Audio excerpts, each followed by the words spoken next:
Plastic may contain chemical contaminant from manufacture alone with many additives to give them Plastik mungkin mengandung kontaminan kimia dari pabrik yang menghasilkan banyak aditif sesuai karakteristik yang diinginkan oleh produsen. Contohnya, bahan mudah terbakar, lebih fleksibel, tahan minyak, steril, atau untuk menciptakan bahan sifat lainnya. Sebagian besar dari bahan aditif ini beracun dan bocor dari produk selama penggunaan, dan bahan kimia kemudian dilepaskan selama daur ulang dan dari produk daur ulang.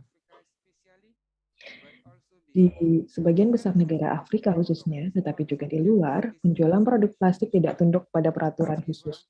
Namun, produk plastik seperti mainan anak-anak, aksesoris rambut, perlengkapan kantor, dan peralatan dapur dapat mengandung bahan kimia berbahaya yang memiliki level bahaya sangat tinggi. Selamat pagi, selamat siang, selamat malam semuanya. Atas nama International Pollutants Elimination Network dan W Detection System, saya senang sekali menyambut Anda semua dalam webinar global ini. Senang bertemu dengan Anda lagi, terutama Anda yang setia menghadiri rangkaian webinar IPEN, dan selamat datang juga bagi Anda yang baru bergabung dengan kami untuk pertama kalinya.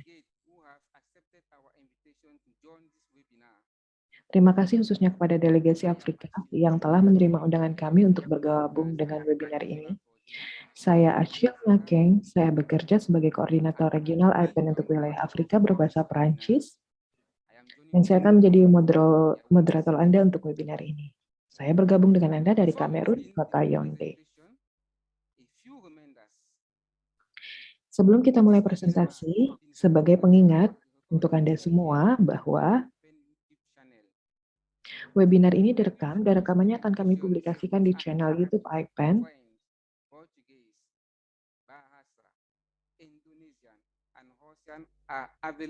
Kami menyediakan alih bahasa untuk bahasa Arab, Prancis, Portugis, bahasa Indonesia, dan Rusia. Anda bisa memilih bahasa yang diinginkan dengan klik tombol alih bahasa di bagian bawah. Saya mengharapkan Anda mengisi survei pasca webinar yang tersedia di akhir webinar ini.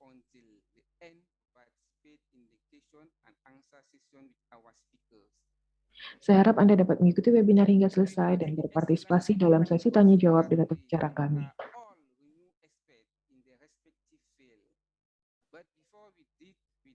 Kami memiliki jajaran pembicara yang istimewa hari ini. Semuanya adalah para ahli yang terkenal di bidangnya masing-masing. Namun sebelum kami melanjutkan, saya ingin menyambut Dr. Tadisi Amera, Co-Chair IPEN. Tadisi, waktu dan tempat kami persilakan. Terima kasih banyak, Tadisi. Terima kasih banyak. Achille. Halo semuanya, selamat pagi, selamat siang, dan selamat malam semuanya. Sebagai tambahan juga, Achille adalah Co-Chair IPEN dan Direktur Eksekutif PAN, sebuah LSM Ethiopia.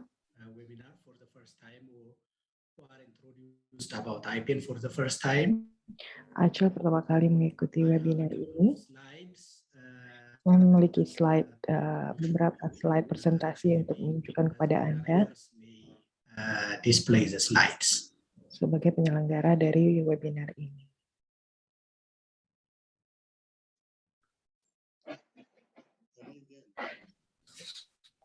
Le que qu'on va tous les câbles qui sont pour nous, qu'on va les câbles, ça peut déranger l'ordinateur.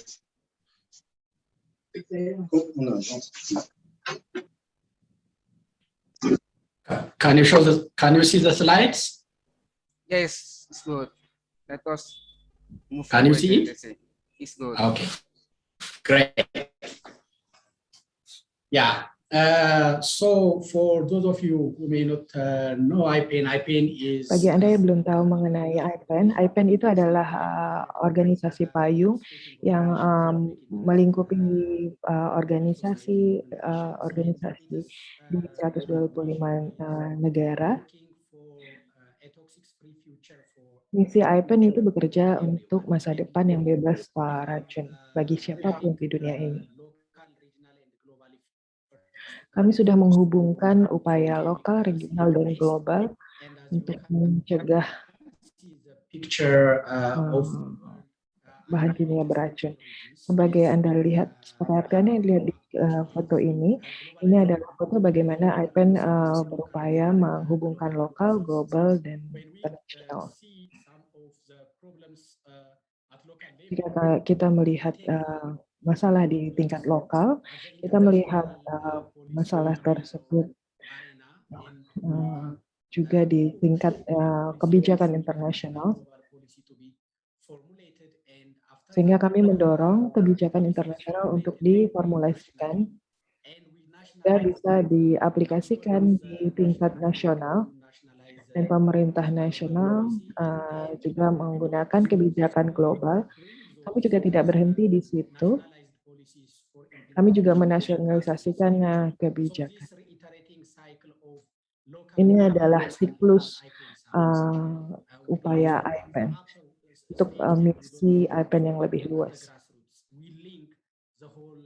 Kami tidak berhenti di tingkat akar rumput, tapi kami juga menghubungkan upaya-upaya lokal, global, dan internasional.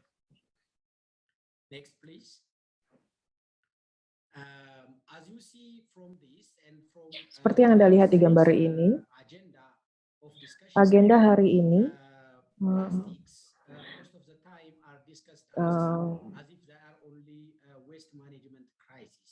setiap tahap di plastik itu memiliki masalah pengelolaan limbah yang tentunya memiliki bahan kimia. Bahan kimia yang berbahaya ini adalah ditemukan di setiap tahap proses siklus hidup plastik. Kami berhadapan dengan bahan kimia berbahaya saat ini. Bahan kimia berbahaya ini dihadapi oleh masyarakat,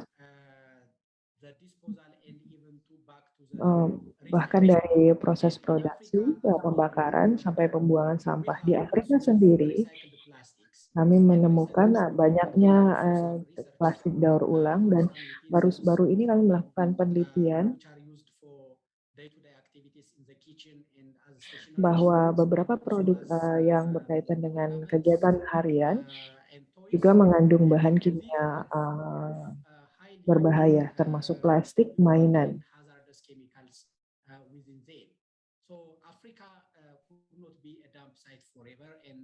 Jadi Afrika tidak harus menjadi tempat pembuangan sampah akhir selamanya. Makanya tindakan pencegahan dan upaya kami ini sebagai upaya mitigasi untuk menghindarkan Afrika dari plastik berulang. Seperti yang Anda lihat di slide ini, IPEN sudah mengeluarkan beberapa laporan tentang plastik,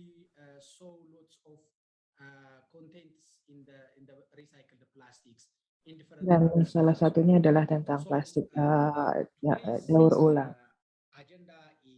Agenda hari ini adalah tentang daur ulang bahan kimia berbahaya ini.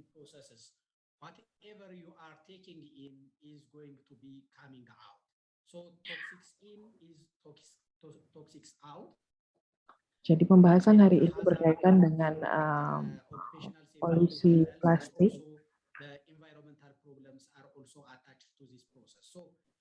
Permasalahan masalah juga kami hadapi kita hadapi bersama berkaitan dengan bahan kimia berbahaya.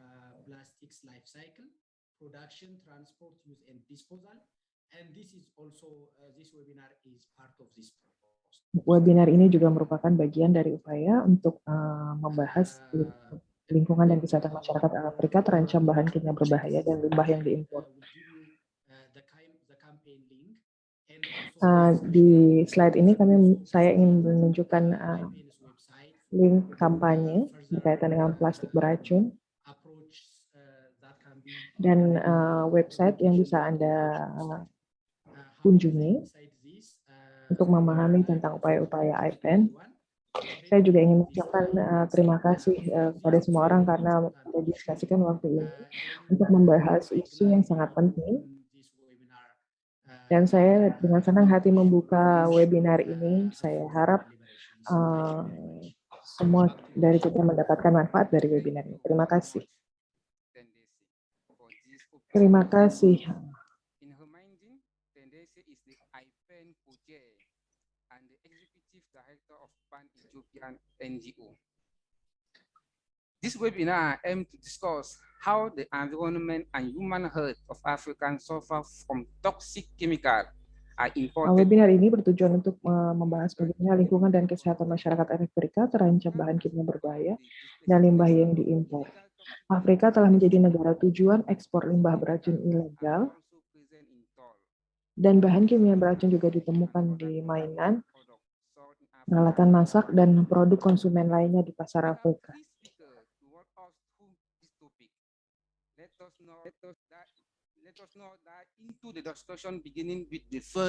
Kami memiliki tim pembicara yang akan memandu kita semua untuk membahas topik ini. Mari kita masuk ke diskusi dimulai dengan presentasi pertama. Pembicara pertama kami adalah Yitka Strakova. Yitka adalah peneliti Global IPEN. Selama 15 tahun terakhir, Yitka telah bekerja sebagai sukarelawan, juru kampanye lokal, dan sebagai koordinator program internasional, dan sebagai penasihat penelitian di Afrika, sebuah LSM yang berbahas di Ceko.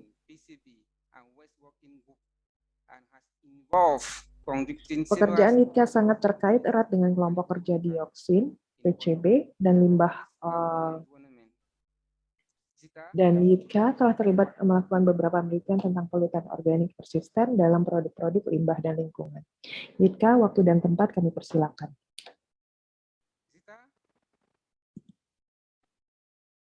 Hello, I will share my screen and try to start again.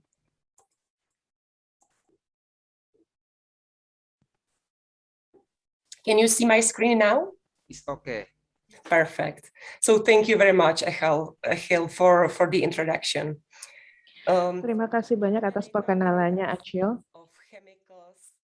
Dari ribuan penggunaan produk industri dan produksi bahan kimia yang persisten secara sengaja, ada kelompok senyawa khusus yang paling sulit dikelola, yang tentunya memerlukan perhatian khusus. Specific attention when designing strategies and measures to eliminate them from the environment. Perhatian khusus tersebut kemudian mengarah pada rancangan strategi, pengukuran untuk menghilangkan efek penggunaan bahan kimia di lingkungan. Strategi tersebut harus mencakup cara menghadapi produksi dan penggunaan POP dalam produk,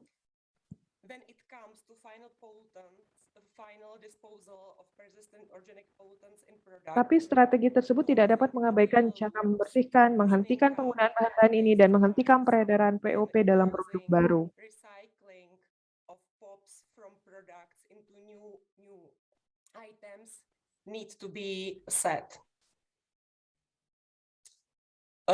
Unfortunately and regrettably, the case of polybrominated diphenyl ethers, chemicals from the group of brominated flame retardants, has never taken those essential steps and continue to be circulated. Sangat disayangkan sekali bahwa bahan kimia yang anti api brominasi tidak pernah mengambil atau memilah langkah-langkah penting tersebut, dan BFR tersebut terus bersirkulasi di produk baru, termasuk mainan anak-anak.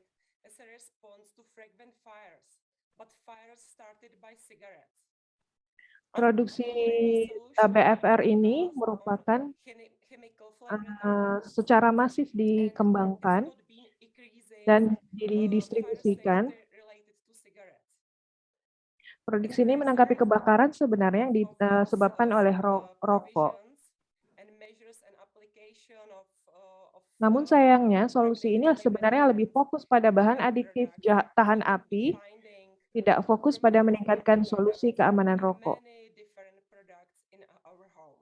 Solusi ini menghasilkan berbagai standar keamanan kebakaran yang bertahan kemudian hingga sekarang bahkan di rumah kita.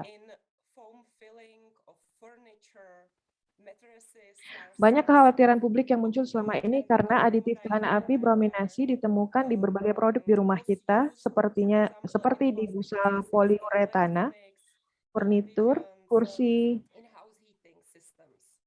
mobil atau matras. Okta dan dekabromodenyl ether digunakan pada casing plastik elektronik dan hexabromodiethyl ether digunakan pada polistiren untuk penyekatan rumah.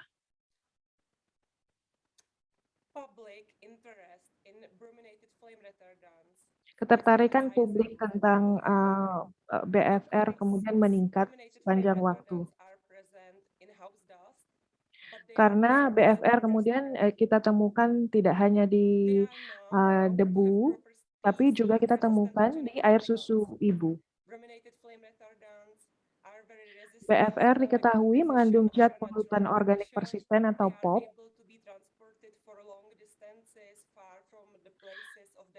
BFR juga tahan terhadap proses dekomposisi alami, mampu berpindah dalam jarak yang jauh dari tempat asalnya,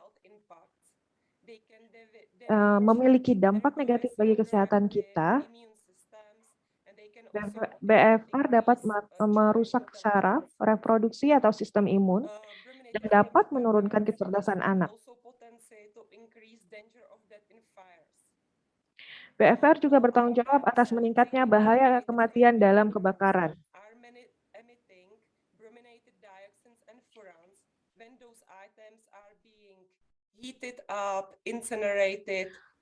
Apabila produk yang mengandung BFR dipanaskan atau dibakar, maka terbentuklah bahan brominasi lainnya, termasuk dioksin terbrominasi. Hal ini sama dengan bahan yang mengandung BFR yang dipanaskan atau mengalami proses daur ulang.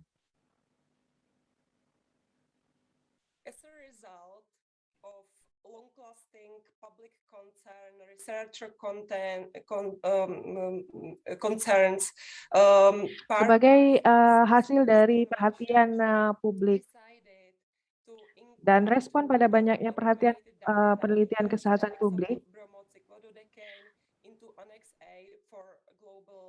pihak Konvensi Stockholm memutuskan untuk membuat daftar penta, okta, deka, dan hexabromodiethyl ether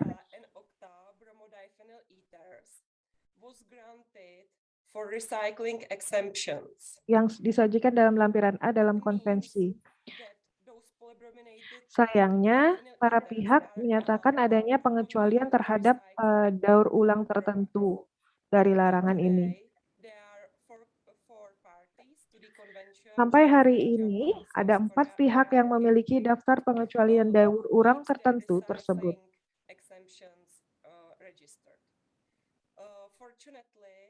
European Union, one of the main players of recycling policy worldwide, decided to withdraw their recycling exemption in 2019. Untungnya, pada awal 2019, salah satu pemain utama kebijakan daur ulang Uni Eropa memutuskan untuk menarik daftar pengecualian daur ulang mereka.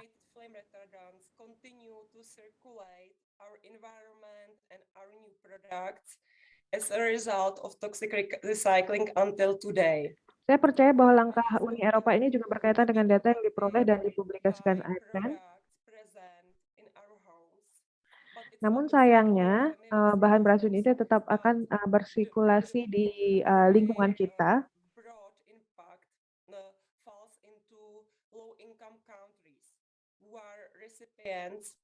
Of toxic waste. Those low-income countries. Daur ulang BFR menyebabkan pencemaran mainan anak-anak di pasar Eropa, bahwa emisi dan paparan limbah berbahaya memang berlanjut hingga kini. Keluarga dan anak-anak kita terkena dampak produk konsumen yang beragam. Tidak hanya mereka, tapi juga negara berpenghasilan rendah yang menjadi negara penerima impor limbah elektronik beracun. para pekerja dan workshop studi daur ulang yang sangat terkena dampak BFR juga, karena mereka yang memproses BFR dibongkar dan didaur ulang. Anak-anak yang bermain dengan mainan yang dibuat dari limbah plastik elektronik yang didaur ulang juga dapat terkena dampak.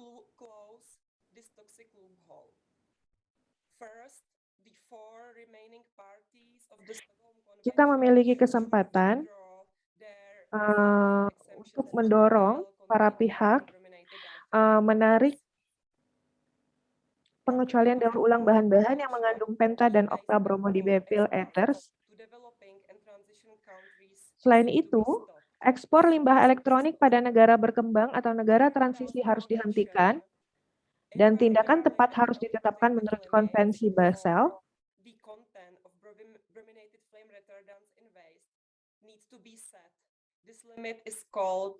Batasan perlindungan kesehatan lingkungan untuk penggunaan BFR dalam limbah yang disebut level konten POP yang rendah harus ditetapkan menurut Konvensi Basel.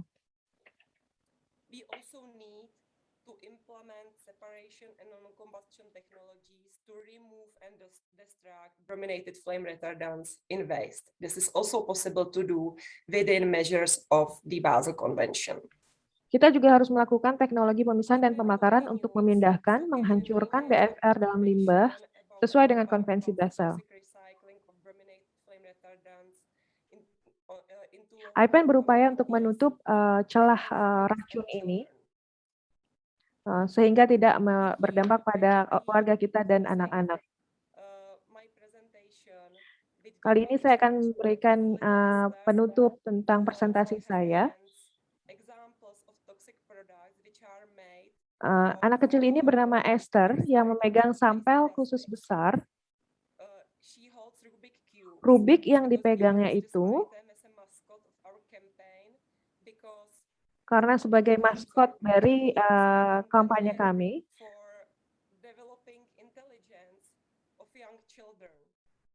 Kita tahu bahwa kubus itu digunakan untuk meningkatkan intelijensi anak-anak, tapi ternyata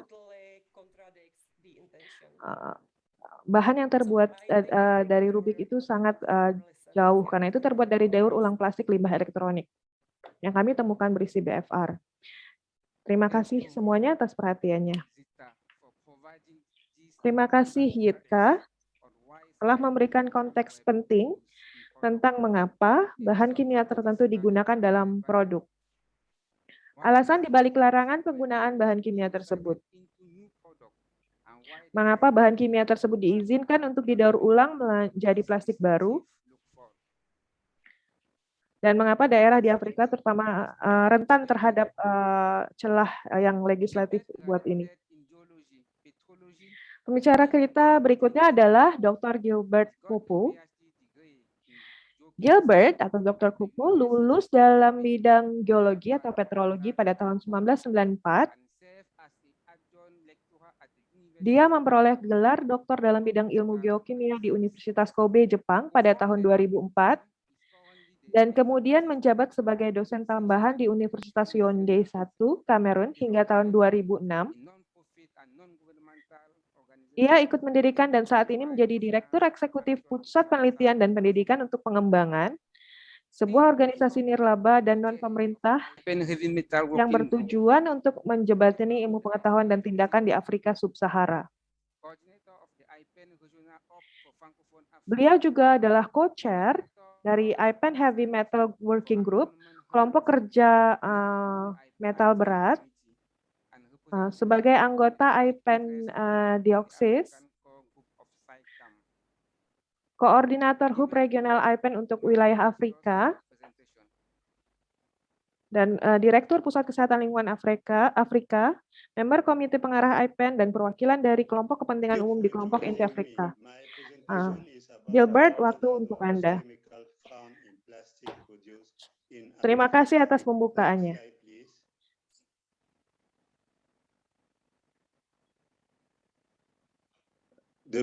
My presentation outline is on this slide, as you can see. Next slide, please. Seperti yang Anda lihat, ini adalah fokus dari presentasi saya.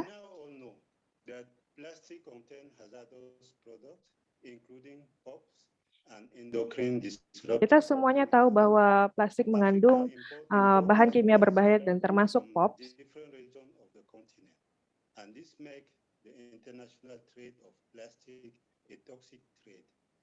Afrika mengimpor sebagian besar produk plastik konsumen ini yang dikirim dengan menggunakan kontainer tertutup. Karena itu, perdagangan internasional menjadi sangat beracun, serta transportasi jarak jauh dan dispersi bahan kimia dalam kontainer tertutup. Tunisia, Gabon, Cameroon, Tanzania, Kenya, and Ethiopia. Bagian ini menunjukkan tempat di mana kami mengambil sampel untuk penelitian di 7 negara bagian Afrika, yaitu Maroko, Tunisia, Gabon, Kamerun, Tanzania, Kenya, dan Ethiopia, yang ditunjukkan dengan tanda merah. Di foto sebelah kanan Anda dapat melihat produk utama yang kami analisa, di antaranya mainan anak-anak, aksesoris, peralatan kantor, dan peralatan dapur. Seperti yang Anda lihat di slide ini adalah sangat penting karena menunjukkan bahan kimia yang berbahaya yang kami pilih untuk dianalisa pada plastik yang terkumpul. Sebagian besar bahan kimia tersebut dilarang dalam lingkup konvensi internasional, seperti jumlah PBDE, yaitu penta dan okta BDE, yang dilarang dalam konvensi Stockholm sejak tahun 2009.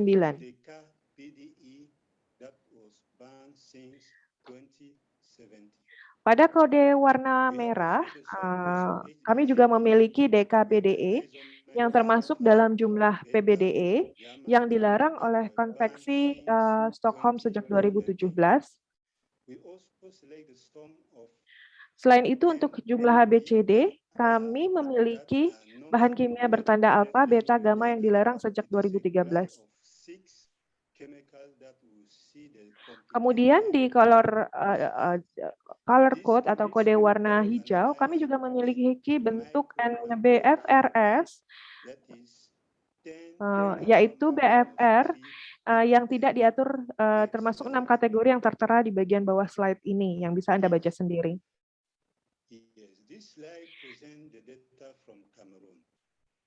Nah, bagian slide ini adalah berkaitan dengan data yang diperoleh dari Kamerun. Seperti yang dapat Anda lihat di semua sampel plastik yang kami analisa, jumlah PBDE termasuk POP yang sudah diatur dalam konvensi Stockholm memiliki konsentrasi yang sangat tinggi di atas rata-rata konten POP rendah, yaitu sekitar 50 ppm. Yang saat ini didorong Afrika untuk menentukan limbah POP sesuai dengan konvensi Basel.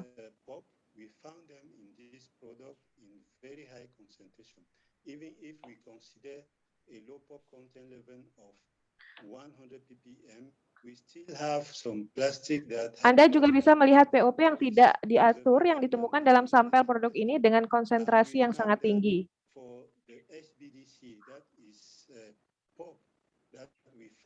Meskipun kita melihat bahwa level POP 100 ppm,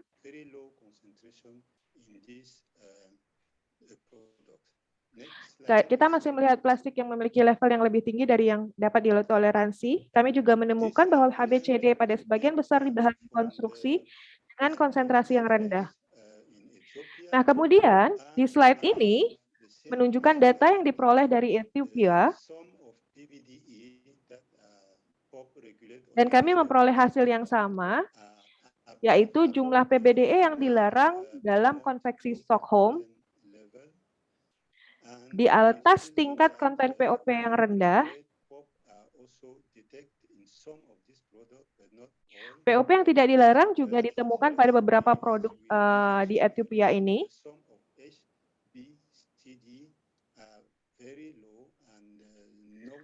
Seperti yang telah kami sebutkan sebelumnya, bahwa beberapa dari polutan HBCD dengan level sangat rendah bahkan ditemukan pada beberapa produk. Kemudian slide yang ini menunjukkan data dari Gabon. Kami masih mendapatkan hasil yang sama, bahwa POP yang dilarang dalam konvensi internasional ditemukan pada plastik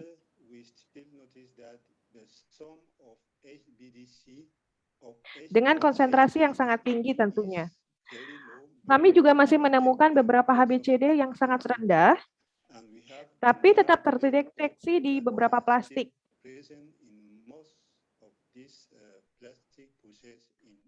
Dan kami juga menemukan bahan kimia yang tidak dilarang ditemukan di sebagian besar plastik di Gabon.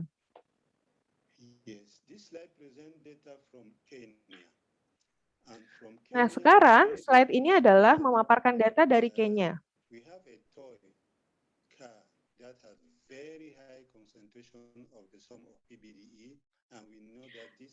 Di Kenya, kami menemukan adanya mainan yang memiliki konsentrasi PBDE yang sangat tinggi.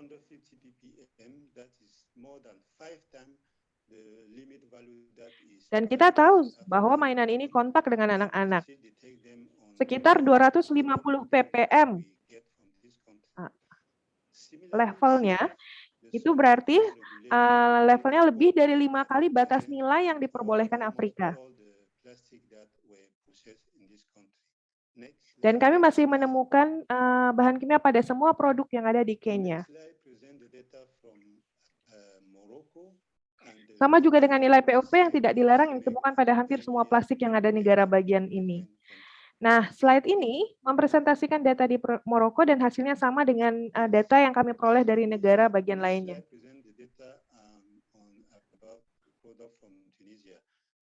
Slide ini mempresentasikan produk yang ditemukan di Tunisia. Yang menarik dari temuan penelitian di Tunisia adalah temuan tentang satu peralatan masak yang mendekati angka 50 ppm.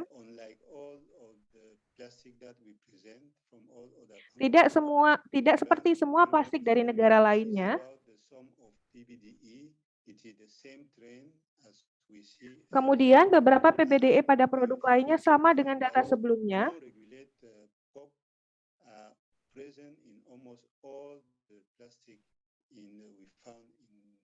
Dan juga kami menemukan hampir semua jenis plastik memiliki jenis POP yang tidak dilarang di Tunisia.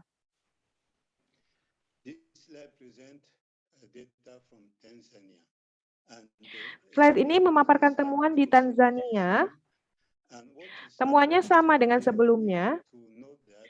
Dan yang paling menarik di sini adalah menurut peraturan terbaru,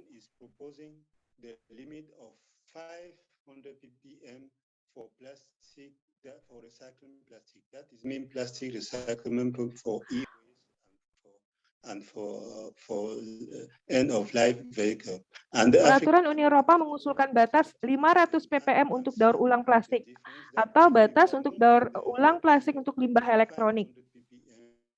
Padahal Afrika sendiri mengusulkan hanya 50 ppm.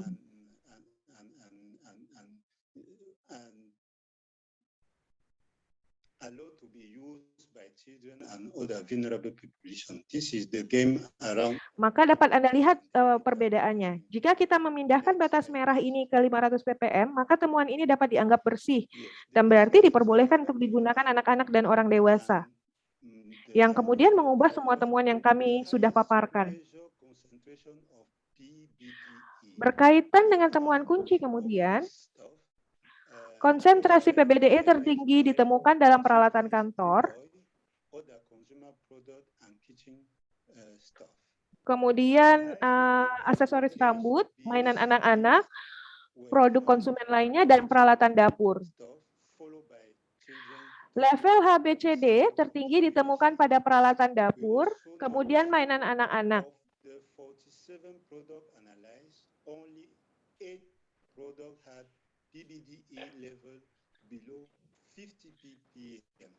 Kita juga mengetahui berdasarkan data dari tadi bahwa 47 produk yang dianalisa hanya 8 produk yang memiliki level PBDE di bawah 50 ppm. Artinya 39 produk dapat dikatakan sebagai limbah POP di siklus akhir di Afrika.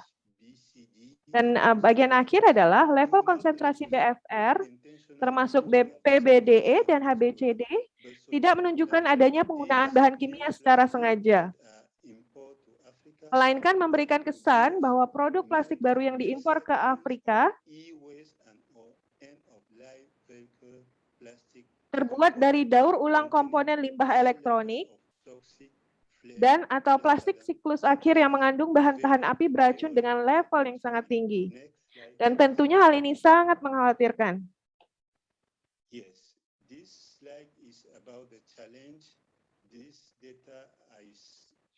Slide ini adalah tentang tantangan-tantangan yang dihadapi.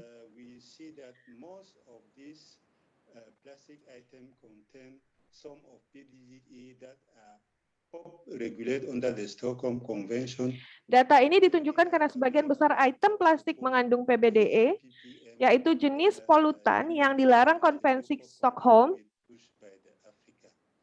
dan jumlahnya sangat tinggi di atas 50 ppm atau batas negara Afrika. Saat produk menjadi limbah, kami sangat mengkhawatirkan bagaimana limbah tersebut harus diatasi, dikelola.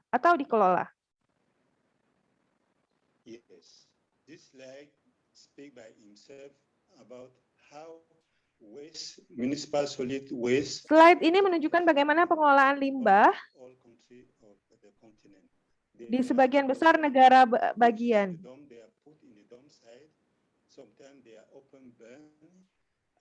Limbah dibuang di tempat sampah.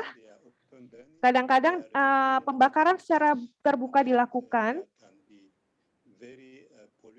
Anda dapat melihat sisa pembakaran terbuka di sini. Seperti yang Anda lihat di sebagian kiri slide ini, ada debu yang tersisa sangat mencemari.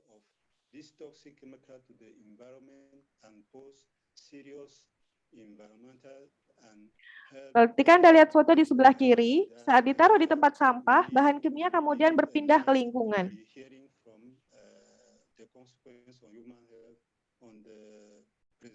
Dan bahan kimia berbahaya ini dapat menimbulkan konsekuensi kesehatan dan lingkungan yang mungkin kita hadapi.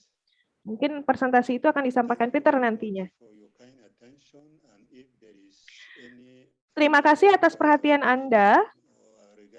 Jika ada pertanyaan lebih lanjut berkaitan dengan presentasi saya hari ini, jangan sungkan untuk menghubungi melalui kontak yang tersedia ini. Terima kasih banyak.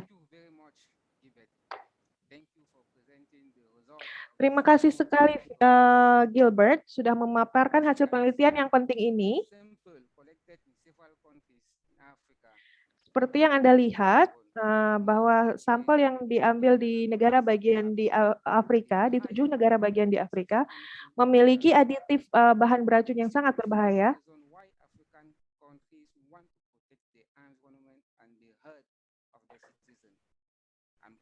Dan oleh sebab itu mengapa penelitian dilakukan di negara Afrika?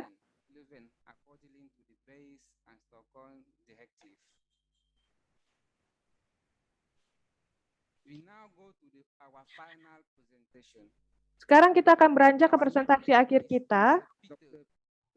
Pembicara kita selanjutnya adalah Dr. Peter Abesnis. Beliau adalah Direktur Biodetection System di Amsterdam, Belanda, sejak 2006.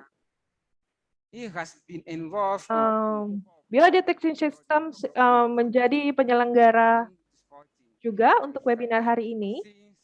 Beliau telah terlibat dalam menguji POP, POP, termasuk dioksin, PCB, dan bahan kimia pengganggu endokrin, aditif plastik, pestisida sejak 1993. Beliau telah bekerja dan menerbitkan banyak penelitian dalam topik ini di beberapa negara. Keahlian ilmiah beliau adalah analisis kimia dan biologi dari semua jenis bahan kimia dan polutan atau campuran biologi yang relevan. Beliau terlibat dalam banyak program internasional tentang bioanalisis molekular dan selular untuk lingkungan, pangan, dan kesehatan publik. Beliau adalah anggota dari berbagai kelompok tenaga ahli seperti ISO, serta penasihat nasional berkaitan dengan dioksin, PCB, dan bahan kimia pengganggu endokrin. Beliau telah menulis lebih dari 70 makalah internasional peer review, lebih dari 50 presentasi di konferensi dioksin, serta menulis beberapa bab buku. Peter, waktu dan tempat kami persilakan.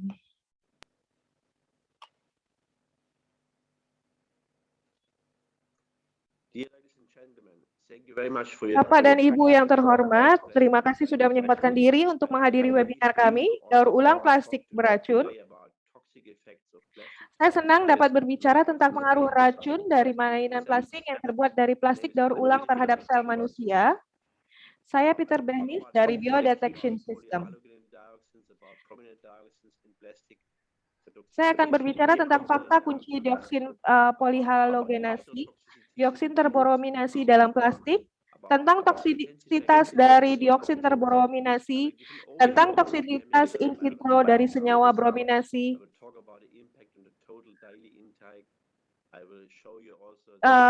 faktor potensi dari dioksin terborominasi. Saya akan memberikan gambaran tentang hasil analisa kimia dan biologi. Saya akan berbicara tentang dampak pada total asupan harian. Saya juga akan menunjukkan efek dari bahan kimia pengganggu endokrin dari mainan atau produk konsumen.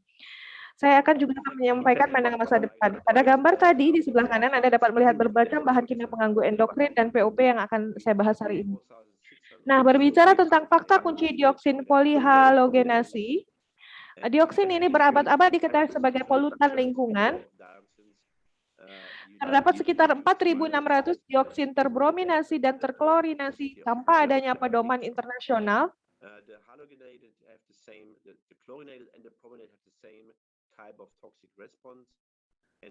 Dan jika Anda harus fokus pada campuran kompleks dioksin tersebut, Anda harus menggunakan bioassay untuk mendeteksi toksisitas yang ada di gambar. Dioksin terbrominasi dan terklorinasi menunjukkan respon keracunan yang sama, dan adanya laporan yang sama di beberapa negara Uni Eropa bahwa dioksin terbrominasi dapat meningkat hingga 15% dari keseluruhan populasi TEQ. Saat ini kita sudah mengetahui hanya beberapa penelitian yang membahas dioksin terbrominasi dalam plastik. Sebenarnya telah lama kita mengetahui ada dioksin dalam plastik. Kita sudah tahu adanya kandungan dioksin terbrominasi yang tinggi dalam plastik. Kita juga tahu kita sudah menemukan dioksin campuran. Dan juga penelitian pada 2015 menemukan dioksin campuran ini di limbah elektronik di Nigeria.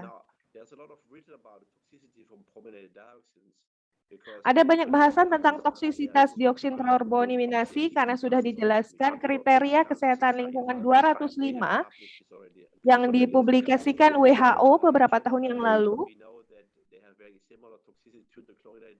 Umumnya kita tahu senyawa dioksin terbrominasi dan terklorinasi itu serupa, yang menyebabkan fungsi kognitif yang berubah, sistem imun yang berubah karena terpapar dioksin. Tentunya kita juga tahu anak-anak rentan terkena paparan dioksin. Kita sudah mempublikasikan beberapa tahun lalu, bahkan sekitar 20 tahun lalu, bahwa dioksin terbrominasi dan terklorinasi ini memiliki kesamaan toksisitas. Dan publikasi kita pada tahun 2003 juga menghasilkan hasil yang sama.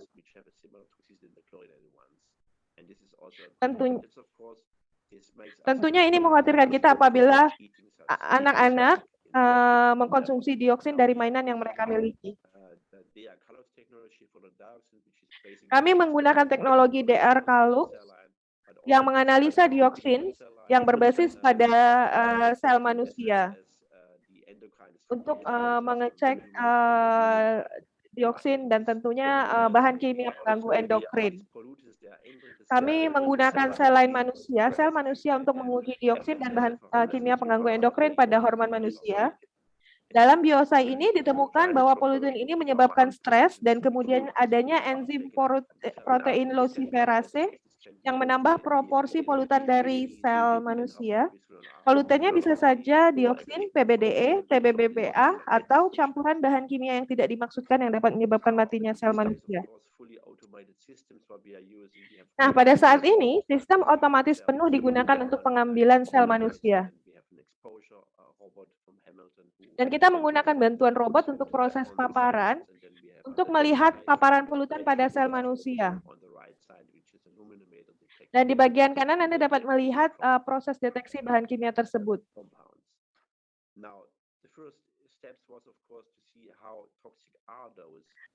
Tahap pertama adalah untuk mengecek seberapa beracunnya senyawa tersebut dibandingkan dengan dioksin terklorinasi. Dapat Anda lihat di sini bahwa ada aktivitas yang cukup signifikan dalam DR Calyx, nilainya dari 0,1, 0,72, 1,1 untuk dioksin terbrominasi. Toksisitas yang sama dapat dilihat dari kesamaan respon terhadap racun. Studi pertama sebenarnya dilakukan Arnika pada beberapa negara pada beragam jenis plastik berwarna hitam. Seperti adanya, Anda lihat di sini ada penjepit rambut, gunting, dan pistol.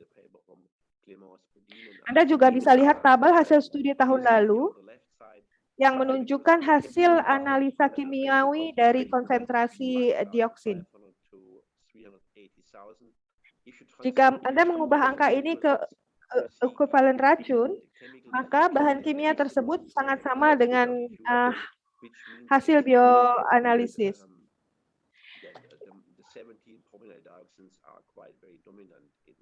Itu artinya dioksin sangat dominan dalam temuan analisa tersebut. Dan sebagian besar toksisitas berasal dari hepta dan okta BPD.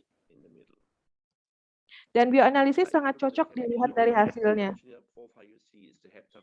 Jika dilihat di tabel ini, hepta dan okta BPD paling ditemukan di semua sampel.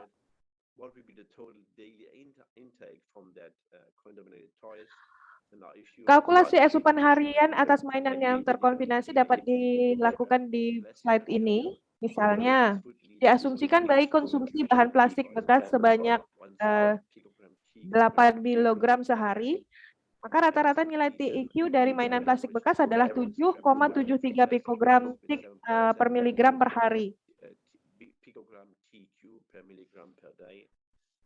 Jika usia bayi 12 bulan, dengan berat badan 9 kg, maka asupannya harusnya 0,9 pikogram TEQ per miligram per hari. Dilihat dari batas asupan harian, maka batas asupan hariannya adalah 1 pikogram TIC miligram per hari untuk anak-anak. Demikian batasannya cukup sama. Nah, bisa dilihat di diagram ini memperlihatkan dampak total asupan harian dari mainan plastik pada usia yang berbeda, yaitu 6 bulan hingga 36 bulan. Namun semuanya melebihi batas asupan harian. Asupan hariannya lebih tinggi dari yang dianjurkan, dari anjuran asupan harian yang dapat ditoleransi, yaitu 0,28 TEQ per berat badan per hari. Kami percaya kemudian bahwa ini memberikan dampak yang cukup signifikan. Asupannya yang lebih tinggi dari anjuran yang kita lihat di sini pada mainan beracun. Kami juga memeriksa bahan kimia pengganggu endokrin. Seperti Anda lihat di sini, pertama kami memperoleh cytotoxicity Calyx, ER Calyx, dan anti-AR Calyx yang menghambat hormon laki-laki. Dapat dikatakan mainan dan produk plastik memiliki pengaruh yang signifikan pada bahan kimia pengganggu sistem endokrin dalam hasil bioassay. Bioassay tersebut juga menyetujui beberapa jumlah Calyx dan anti-AR Calyx. Bioassay diketahui menguji bahan kimia pengganggu sistem endokrin. Anda juga dapat mengujinya jika Anda mengukurnya dalam ekuivalen AR, maka levelnya 4 dan 45 nanogram setiap produk. Jika mempertimbangkan hitungan tersebut pada produk plastik, yaitu 0,1%, maka Anda bisa mengubah konsentrasi menjadi ekuivalen ER, dan Anda akan mendapatkan nilai atau angka pemicu.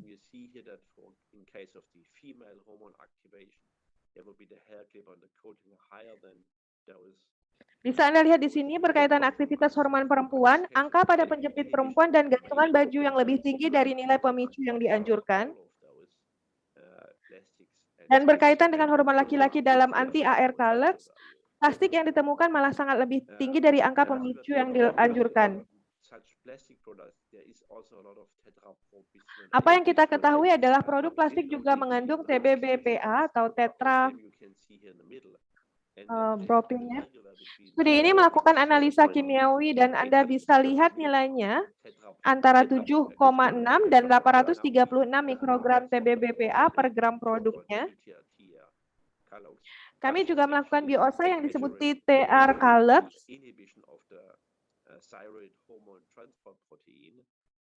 yang mengukur inovasi gangguan tiroid,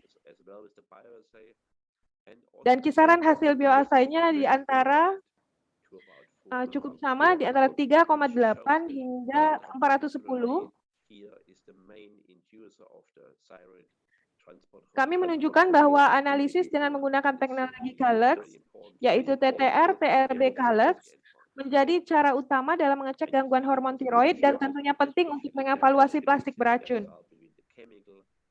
Seperti yang Anda lihat, grafik ini menunjukkan hasil yang sama berkaitan dengan analisa bahan kimia pada analisis biologis.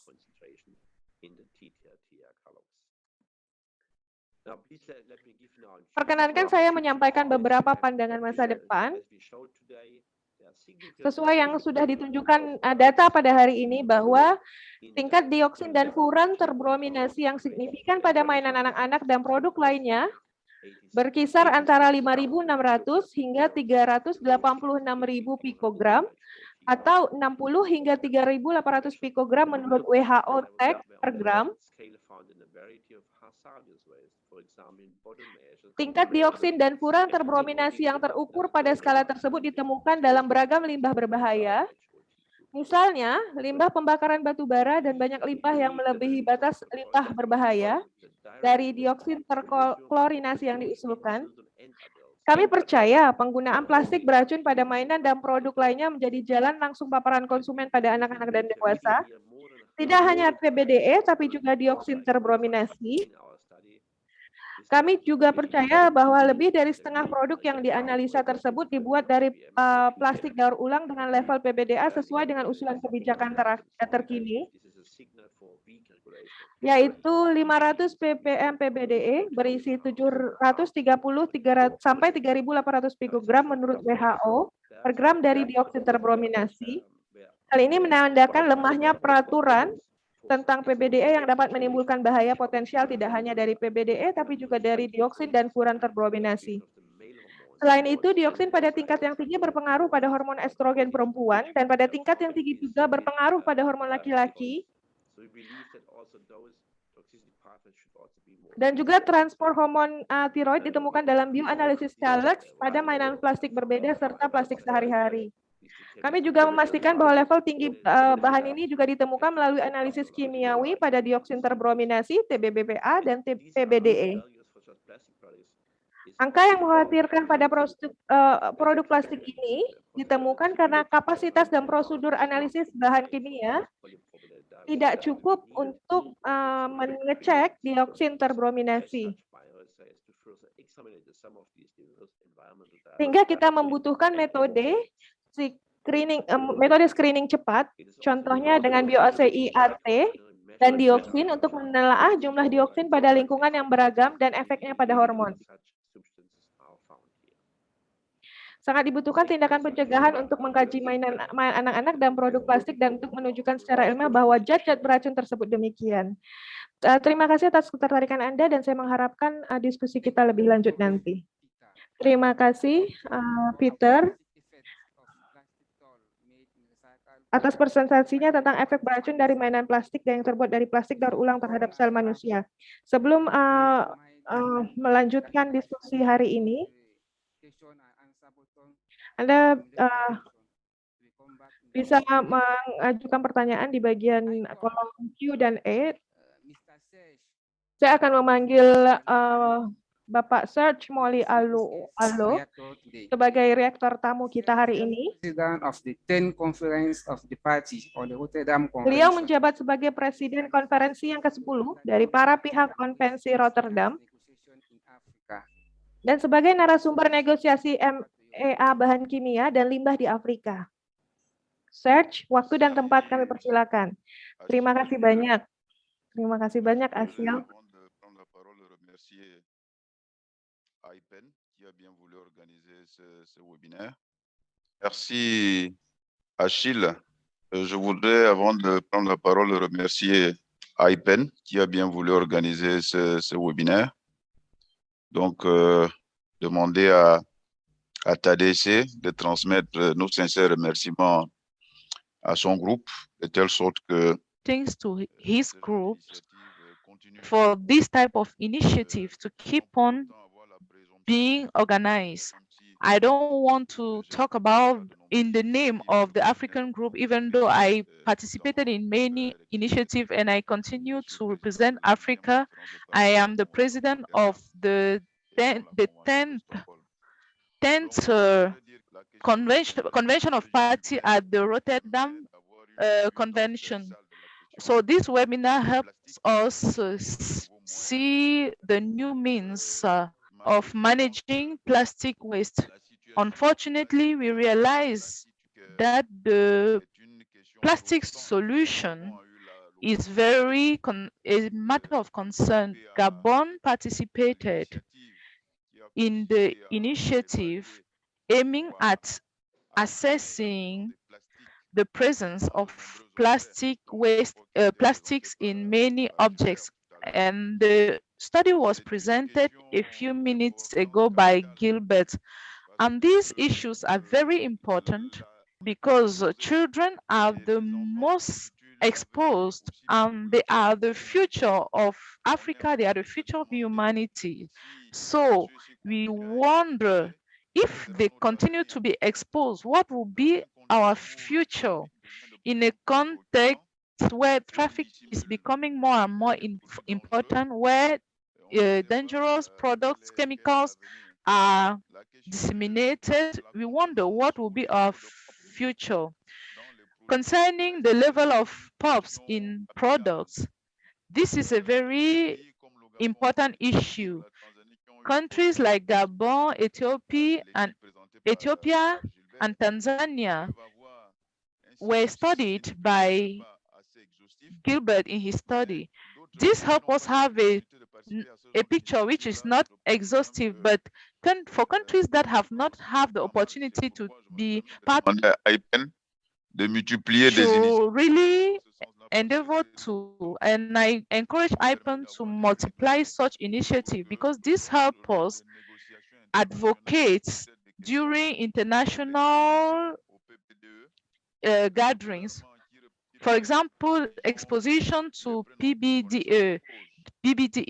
This helps governments to know exactly what they are talking about when they are making their decisions. This is the first comment that I would like to make very fast, and later on I may take the floor again. Thank you, Achille. I'll give back the floor to you. Mohon maaf semuanya, Anda bisa mendengarkan kembali. Terima kasih Serge. Terima kasih Serge berkaitan Sales telah terlibat dalam penelitian di Gabon.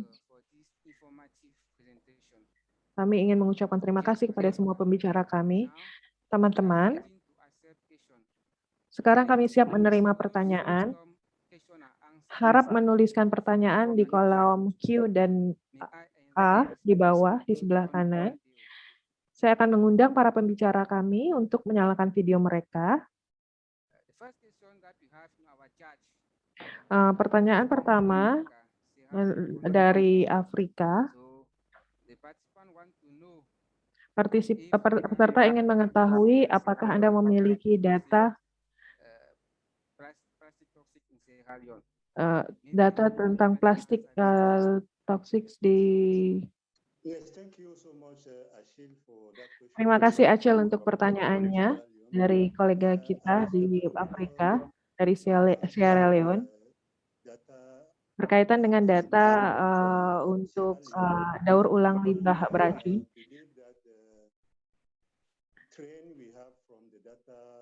Kami memiliki data dari 7 negara bagian yang kami lakukan penelitian.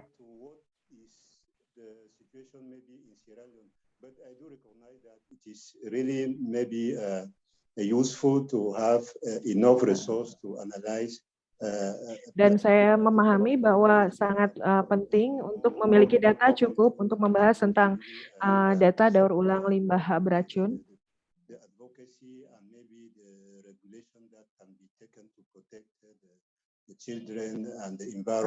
Karena data tersebut juga akan bermanfaat untuk masyarakat. Data berkaitan dengan batasan asupan bisa dilihat dari Konvensi Stockholm.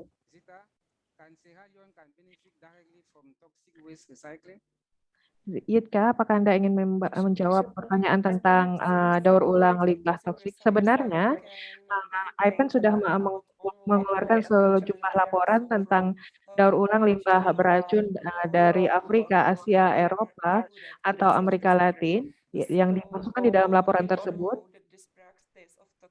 Kami kemudian mengetahui bahwa sebenarnya praktik daur ulang plastik beracun ini sudah terjadi, dan kami sangat senang untuk memberikan data yang kami temukan. Dan pertanyaannya, apabila berkaitan dengan apa manfaat yang diambil oleh negara, saya pikir tidak ada manfaat yang dapat diterima oleh konsumen atau masyarakat. Hal yang bisa kita lakukan adalah memilah dari stream daur ulang plastik, sehingga pemilahan tersebut berbasis jenis bahan kimia beracunnya. Hal ini bisa dilakukan, dan untuk mengetahui metode alurnya, sehingga mengurangi penggunaan limbah beracun. Dan kita harus tahu memilah plastik yang harus dibuang tempat sampah. Sehingga ketika kita memilihnya, kita tahu yang mana yang bisa didaur ulang dan yang mana tidak.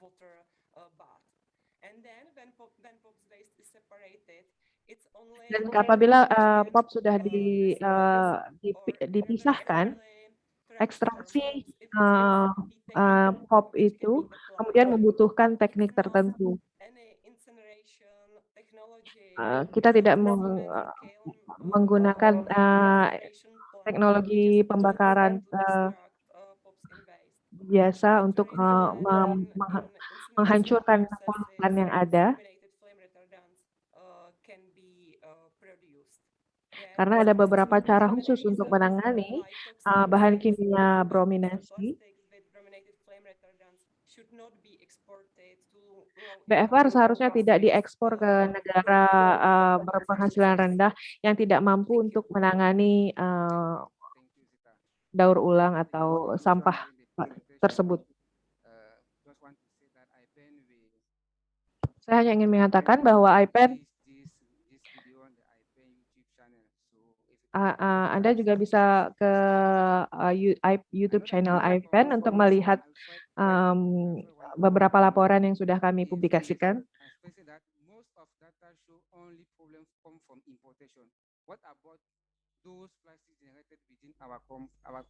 Oke, pertanyaan berikutnya.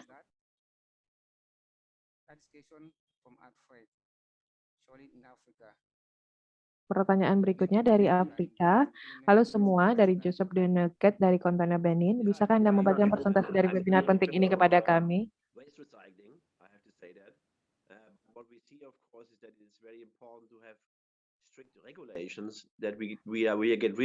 Dan kita melihat bahwa ada sejumlah besar dioksin dalam benda-benda plastik untuk penggunaan sehari-hari dan terutama pada mainan anak-anak.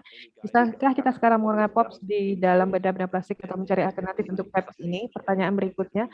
Dan Gilbert menjawab, Peter menjawab bahwa kita bisa menciptakan pedoman untuk mengatasi dioksin terbrominasi dan tentunya menangani aditif plastik.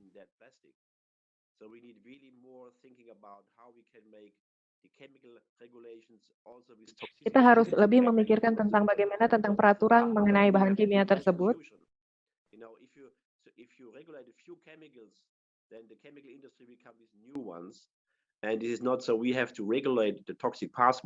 Yang paling penting adalah menentukan peraturan untuk menangani plastik beracun di semua siklus hidup daur ulang. Dan tentunya tidak hanya untuk Afrika, tapi juga untuk Eropa dan juga seluruh dunia. May I add on that? Yes, that is very important question. Pertanyaan Anda sangat penting dari perspektif Afrika, bahwa kita just focusing on plastic that import from maybe other region to Africa. bahwa kita tidak hanya harus melihat dari Afrika. Masalahnya hari ini adalah fakta, kita mengetahui fakta bahwa dari pemerintah harus menghentikan plastik berbahaya.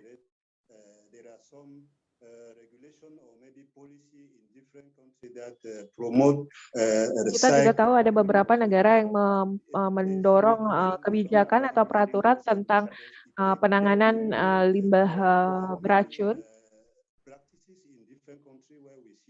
Dan praktik di negara-negara berbeda diperlakukan berbeda. Misalnya limbah plastik dari limbah elektronik tidak dilakukan pembakaran secara terbuka.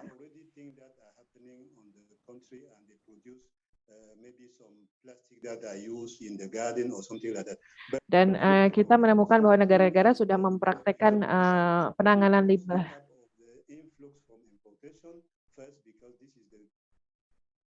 Huge quantity of plastic that are coming through this way, through new product or through waste. So we really do agree that it is important. Kami sangat setuju juga untuk melihat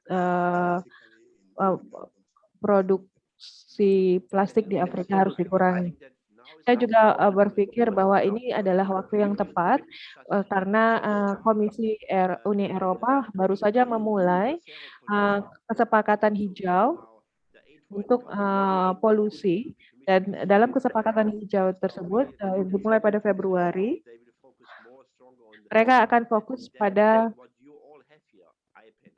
tujuan yang IPEN miliki saat ini atau misi IPEN saat ini. Saya pikir di Eropa orang-orang sangat terbuka untuk membahas hal ini, dan tentunya juga orang-orang di Asia. Terima kasih, Dr. dan Gilbert.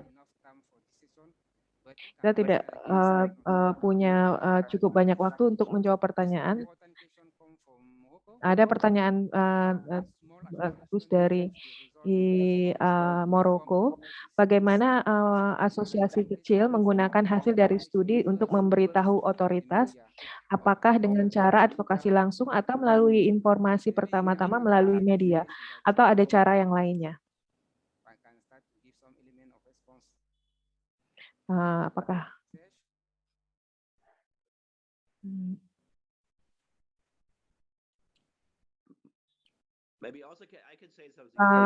saya akan menjawab atau merespon ini. Saya akan membahas tentang Maroko, dan saya berbicara tentang agensi dan Institut Lingkungan di Maroko tentang hal ini, tentang dioksin dan dioksin klorinisasi, dan mereka sangat mengetahui tentang isu ini, bagaimana menindaklanjuti isu ini. Mungkin saya tidak begitu tahu tentang Komisi Eropa atau semua bagaimana Komisi Eropa bisa bersama-sama menangani masalah ini atau isu ini.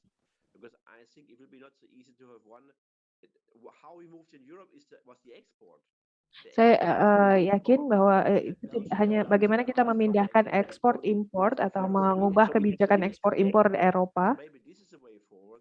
Mungkin ini adalah cara ke depan melalui Asosiasi Afrika bersama-sama atau Asia Afrika secara bersama-sama mencari cara bagaimana untuk melebarkan inspeksi sehingga membuka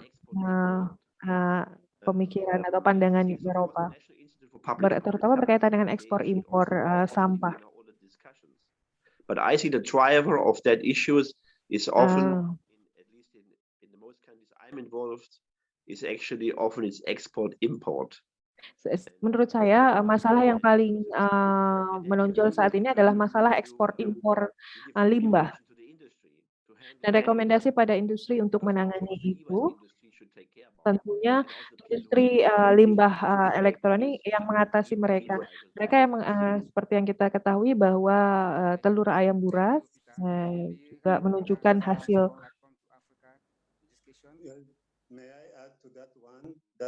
Saya tambahkan lagi. Bagaimana data ini bisa dilakukan dalam perspektif merokok tergantung pada organisasi yang fokus pada isu lingkungan ini. Tentunya tergantung pada organisasi yang bekerja di Maroko, bagaimana mereka menggunakan isu ini di organisasi mereka. Data with the focal point to say, okay, data ini menjadi fokus bahwa kita bisa informasikan bahwa kita memiliki bahan kimia beracun dari plastik. Kita tahu bahwa bahan kimia tersebut mencemari lingkungan dan penduduk. Kita tahu juga di tingkat internasional, misalnya Afrika juga mendorong tingkat polutan yang rendah. Anda bisa menggunakan data ini untuk membuka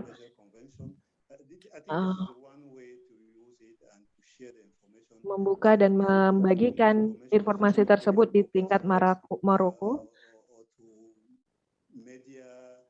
Dan Anda juga bisa menjelaskan kepada media tergantung kepada tujuan dan bahasa yang kita bisa gunakan.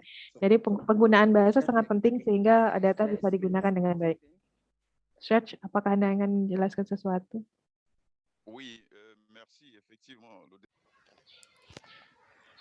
I think Gilbert just made a very important point as far as advocacy is concerned. For me, the problem in Africa is that people who have the information lack the necessary means to disseminate it. Why am I saying this?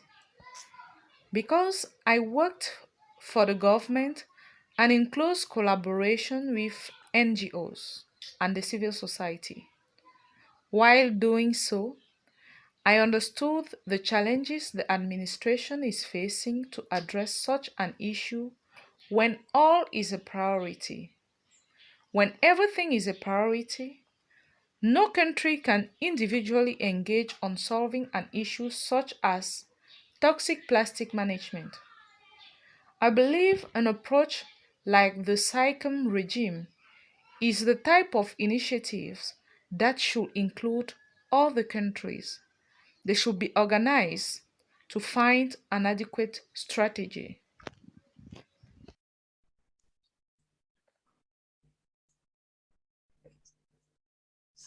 Serge, it seems that we have some problem in connection with Serge. Saya pikir saya sedang mengalami masalah koneksi saat ini dan mohon maaf. Kita memiliki pertanyaan terakhir.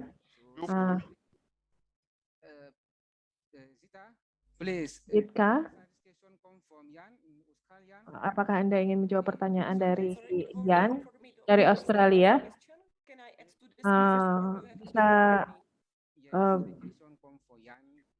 Pertanyaan dari Yan dari Australia adalah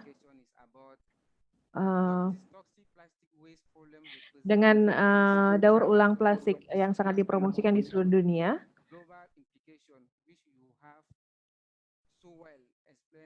Apakah masalah limbah plastik beracun ini berpotensi meracuni ekonomi sirkular? Implikasi global yang telah Anda jelaskan dan soroti dengan sangat baik di sini layak mendapatkan pengakuan yang jauh lebih besar. I'm really sorry about due to some technical problems it was hard to understand. Mohon maaf karena masalah maybe Peter can share some element of response, Peter. I had the same problem. I did not hear any question. It's a technical issue. Please say it was again. We could not hear the question. Channel. Please, mohon maaf, pembicara tidak bisa mendengarkan pertanyaannya saat ini. Does this toxic plastic waste problem represent a potential to poison the circular economy? Yeah, definitely. They kalau berbicara tentang masalah limbah beracun ini berpotensi meracuni ekonomi sirkular, tentu saja.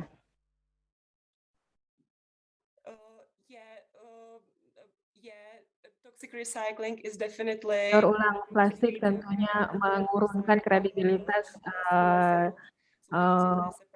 kebijakan daur ulang, sehingga metode pemisahan harus diterapkan untuk memisahkan polutan dari jenis limbah lainnya, sehingga harus diperlakukan di dalam prosesnya. Terima kasih untuk pertanyaannya. Mohon maaf kami tidak bisa menjawab semua pertanyaan Anda, tapi kami bisa mungkin bisa menjawabnya dalam sesi webinar lainnya.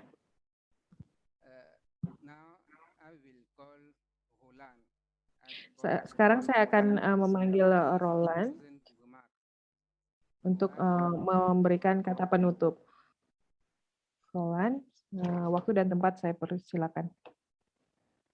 It's fine? It's good. Perfect. Okay, fine, perfect. So I'm saying I'm very happy to. Teman-teman, saya sangat senang untuk saya sudah mendengarkan dan mengikuti presentasi hari ini, dan webinar ini sangat penting dan menyoroti isu utama tentang plastik daur ulang.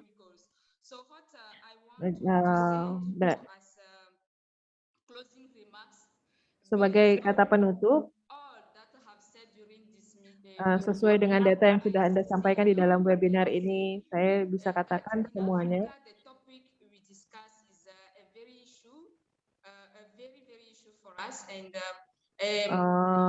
Topik yang kita bahas sangat cocok untuk kita. Banyak penelitian yang dipresentasikan atau publikasi IPEN menunjukkan pentingnya masalah ini, bagaimana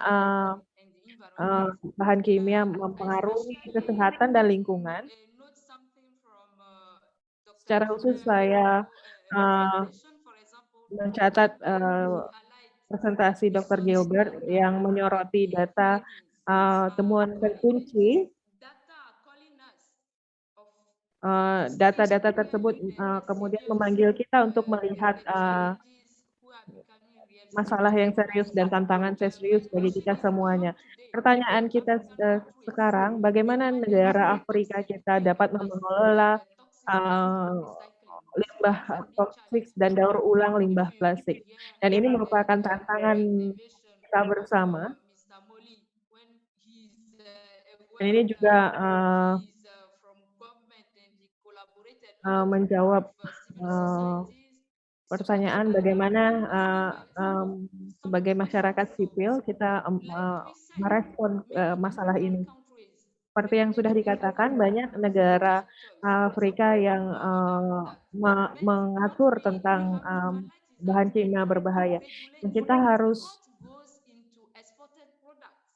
tapi mereka tidak meregulasikan produk-produk yang diekspor.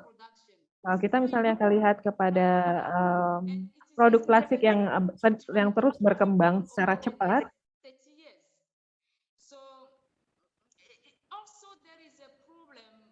dan kita juga harus tahu ada masalah pemerintah atau pejabat pemerintah Afrika yang tidak memberikan respon sama sekali. Beberapa pejabat pemerintah Afrika menganggap bahwa plastik Afrika itu adalah masalah kecil. Dan mereka juga tidak membahas tentang aditif bahan beracun.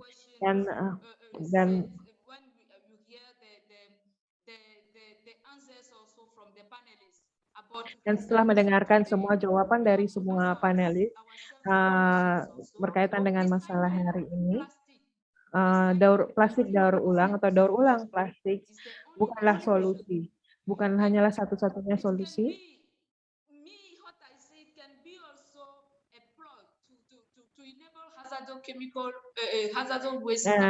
Daur ulang plastik bahkan juga memaparkan kita kepada bahan kimia berbahaya di negara kita. Bagaimana kita melindungi Afrika dan negara bagian Afrika sebagai pejabat pemerintah, sebagai ilmuwan, sebagai aktivis, kita harus menggerakkan bagaimana bergerak bersama bagaimana melindungi orang Afrika dan negara Afrika. Karena kita berbicara tentang anak-anak. Anak-anak sangat rentan terhadap bahan kimia, tidak hanya anak-anak. Bahkan kita sendiri sebagai orang dewasa juga rentan. Karena kita adalah konsumen. Kita berbicara tentang produksi plastik. Semua ini memanggil kita semuanya untuk melakukan tindakan. Catatan saya terakhir adalah kita membutuhkan pimpinan Afrika atau leader-leader Afrika untuk menghentikan daur ulang limbah plastik dan tentunya mendorong peraturan-peraturan atau kebijakan untuk mengontrol daur ulang. Bagaimana kita bisa mendorong advokasi apabila kita tidak memiliki data? Kita bisa berkolaborasi dengan pemerintah untuk menghadapi atau mengatasi tantangan ini.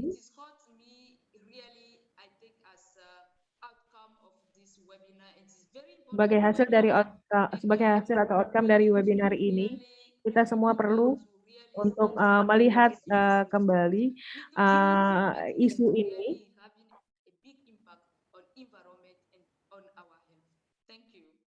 Dan terima kasih banyak. Semuanya untuk melihat informasi lebih lanjut, Anda bisa mengunjungi dua link website yang ada di chat, di kolom chat. Bisa Anda lihat dan Anda bisa mengunjungi website tersebut. Terima kasih Roland sudah menutup pertemuan hari ini. Peter, apakah Anda ingin mengucapkan sesuatu tentang Roland? Saya sangat senang dengan apa yang dijelaskan Peter. Kita harus berbicara dengan data, kita harus berbicara dengan kebijakan, dan advokasi kebijakan itu harus dimulai dengan data. Kita harus bersama-sama dari tingkat universitas, pendidikan, dari anak-anak muda, semuanya harus membahas tentang polutan, tentang daur ulang plastik, dan sehingga bersama-sama pemerintah juga kemudian dan juga industri sehingga daur ulang atau masalah ini bisa teratasi. Kita semua harus melindungi semua orang. Terima kasih atas speech Anda, pidato Anda yang sangat bagus. Thank you Roland, thank you. Terima kasih Peter, terima kasih Roland. Sebelum menutup, apakah kita ada tanggapan sedikit tentang pentingnya Rolanda Aziaka? Terima kasih. Saya pertama-tama ingin mengucapkan terima kasih Roland atas pidato yang sangat bagus. Terima kasih. IPEN mendukung upaya-upaya Anda. Saya juga ingin mendorong pemerintah atau pejabat pemerintah untuk mendengar isu ini dan untuk bersama-sama melakukan tindakan sesuai dengan konvensi di Basel dan sehingga kita bisa mempengaruhi atau mengubah lingkungan bersama. Ini adalah tindakan yang bisa kita lakukan untuk menghentikan impor bahan kimia beracun dan polutan beracun ke Afrika dan daerah lainnya. Terima kasih. Thank you. Terima kasih. Thank you, everyone.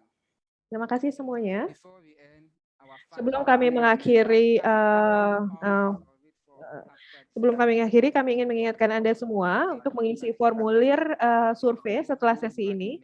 Form akan muncul di layar Anda setelah sesi berakhir, atau akan Anda terima di email. Jawaban Anda akan memberikan feedback yang penting untuk meningkatkan webinar IPEN lainnya. Terima kasih banyak.